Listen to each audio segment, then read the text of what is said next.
What's up guys, this is Balázs from Racing Brick. We continue the reviews of the new 2020 Technic sets after the app control Top Gear Rally Car and the Catamaran. By the way, you can check those videos by clicking on the link in the top right corner. So the next set is the 42108 mobile crane. There's something about the boxes this year. This one also has unusual proportions. You can see the crane in its full glory on the front with some buildings and the huge tower crane in the background. Maybe it is a hint of a future Technic set. Let me know in the comments if you'd like to see a massive Technic tower crane released by LEGO. But now let's get back to this set. If we check the backside, there are some impressive details revealed. The mobile crane has 8-wheel steering, the superstructure can fully rotate, the boom reaches up to a whopping 78 cm when it is fully extended. Another thing that you can notice on the rear of the box, unfortunately there's no B model. I hope this is not a trend for the more expensive sets. If you are like me, then you would like to get more building options, especially if it is not a set for 20-30 euros. Talking about the price, on lego.com you can get the set for 99.99 euros or dollars. Since it has 1,292 pieces and it will surely become cheaper with time, I think the pricing is pretty fair for this set. So let's see what's in the box. If you don't like to spend much time with sorting, then there are some good news for you. The set has numbered bags. There aren't too many phases though. We get 10 numbered bags, breaking down the building process to 3 phases. One unnumbered bag with the tires and the manual with the sticker sheet. The sticker sheet has the usual decorations, what we expect on a LEGO crane. As you saw previously with the bags, the building process has 3 main phases. At the end of the book there are some instructions about the operation, and that's pretty much all. Now let's start building. At the beginning we need to assemble the frame that holds the steering axle. Make sure to pay attention to the orientation of the dark bluish-grey small lift arms, they need to be the same. This part of the process is a little bit boring. Apart from the similar frame sections, there are assemblies that needs to be built 2, 4 or even 8 times. You can see here how the steering will work with the different axles turning at different angles.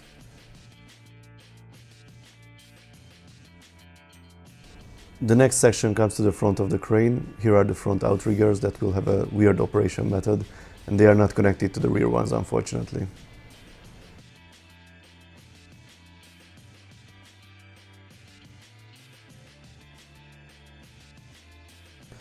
Although it is not very recognizable at this stage, but this assembly will enable the dual hand-of-God steering with the knobs on the top of the cabin. As we continue building, you can see the standard blue seats at the front and the rear outriggers at the back. The next section is the base of the superstructure with the mechanism that elevates the boom. As you can see, we get one of the extra large linear actuators appeared in the Leap Hair set. Now we get back to the cabin, building the front of the vehicle with the dashboard and the steering wheel, afterwards adding the roof and the doors as well. And here comes the boom with again a pretty repetitive building process. The telescopic section is impressively long. I wonder how it will be able to handle some weight.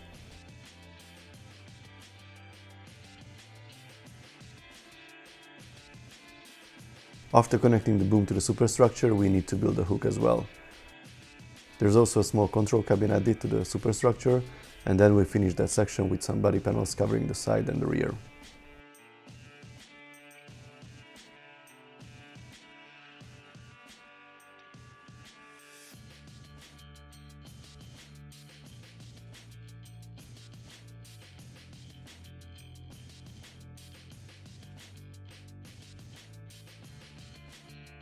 A good advice: don't start building in the middle of the night when you are tired, because there will be some errors for sure. As you can see here, I built one side of this axle reversed, therefore I am not able to put on the wheel. Fortunately, I can fix this error pretty easily this time. The last piece is a concrete pillar that can be lifted with the crane. So here is the completed set. I know some of you think it is unproportional and looks like a toy crane. Well, it is actually a toy crane. I think the proportions are fine. There are some other issues that I will show you in a minute. But let's see the details first. The cabin looks okay. We have the usual blue seats with the dashboard and the steering wheel. The operator's cab is also fine. An interesting and unusual detail is the L-shaped sticker, but it fits well. The hand-of-God steering works properly. We can use both knobs on the top of the cabin to steer the crane. As you saw during the building process, the 8-wheel steering turns the front and the rear axles in different directions, and the turning angle is also different for the outer and inner axles. One of my concerns is the lack of detail in the middle section of the carrier and also the fragility. It is very easy to pull these parts apart when we try to pick up the crane.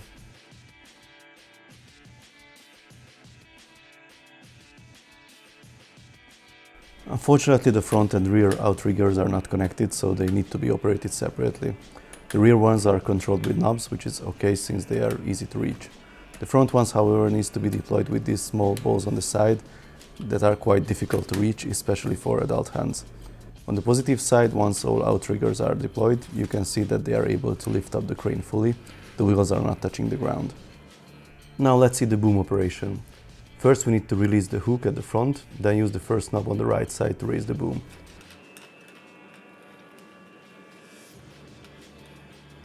As you can see, the knob is geared down, so it is easier to operate, but this also means that it requires an awfully long time to fully raise the boom.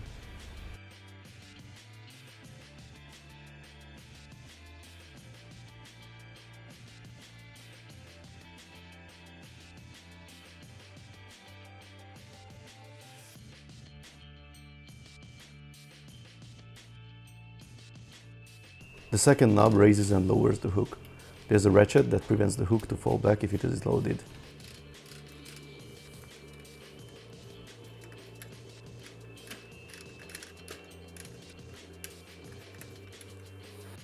When the boom is raised, the mobile crane becomes quite unstable. The free rotation of the superstructure and the short and small outriggers both add to the instability. The knob on the other side can be used to extend the telescopic section. That one is a much quicker process. Since the mobile crane is too tall for my studio, I had to take it outside to show you some quick weightlifting tests. Obviously the supplied concrete pillar has almost no weight, so there's no problem lifting it up, although the stability issues are still there. After this I tried with an empty Technic hub. The weight is 69 grams. As you can see, this one still works. The crane can hold it, even if the superstructure is turned sideways. Now let's see the hub with 3 batteries added. This makes it 159 grams. That is already too much for the crane. If the superstructure is not parallel to the carrier, it can already tip over. A last test with the body of the 4x4 Extreme Adventure set. This one is 250 grams. The crane can still hold it, but that should be near the limit. A little more weight and the carrier starts to bend. I would not stress it more.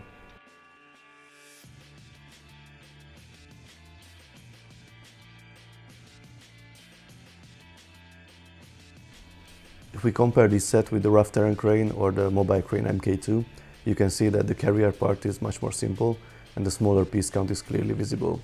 But actually the height of the new set is quite impressive and it is not very far from the other two. Actually there's something wrong here. The new mobile crane is supposed to be 1 centimeter higher than the mobile crane MK2. I had to realize that the ratchet that holds the telescopic section is not as stable as the other one for some reason, which is strange because they are otherwise identical. If you move the crane around, the telescopic section can easily slide back. That's exactly what happened here. So here is a real comparison photo where you can see that the new mobile crane is a little bit taller than the older mobile crane MK2, thanks to the longer boom and the XL linear actuator. It's actually not that far from the rough terrain crane, which is quite impressive. Although the difference of 3000 pieces is clearly visible, the carrier of the mobile crane looks tiny compared to the Big Red. So let's sum it up. I think with this set you get a lot of pieces and good overall playability for the price. It only has manual functions, but they are working properly. The outriggers can lift up the whole crane, which is quite impressive. On the other side, the biggest drawback is the missing B model. As I mentioned previously, this happens with more and more Technic sets nowadays, and I really don't like this trend. The disconnected outriggers and the uncomfortable operation of the front ones could be also improved, just like the area behind the cabin with the parts that can be easily detached. So, if you like cranes but don't necessarily want to spend a lot of money on the motorized rough terrain crane, then I think this one is a solid choice for you. If you like this video, then please give it a thumbs up. You can also subscribe and tap the notification bell if you want to see more Technic reviews and other LEGO RC videos. See you next time, bye bye!